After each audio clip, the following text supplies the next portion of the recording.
It's starting to be a little too hard now. We're sitting down there and we're going back and forth on who's playing tomorrow and who's not. And there's some guys that weren't supposed to play that we're putting back in the lineup because they're sticking. They're sticking and making it hard for us, which is good. Like last year we're kind of struggling to see who we're going to get in our lineup to fill the lineup. And now it's the opposite. We're going to have to cut guys who belong in the NHL. So it's all good. Well, I'm not surprised anymore.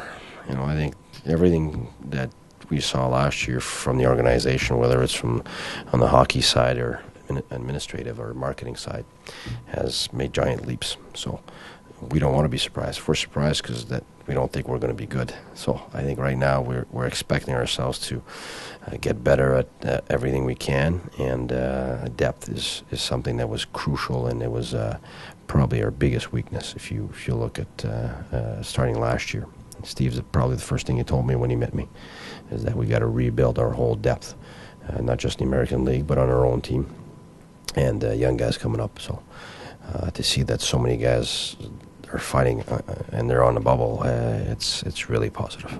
It's hard. The third period, we saw more 5-on-5, but the first and second period, it's both teams power play and penalty kill, and it's the same thing last game. It's basically the entire game power play and penalty kill, so it's hard to evaluate players.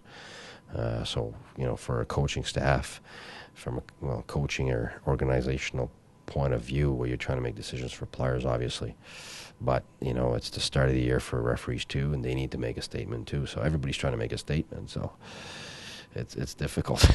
As if I was them, I'm being told to call and to make sure that the standards are followed, and they're calling what they see. So I got nothing to say about the referees.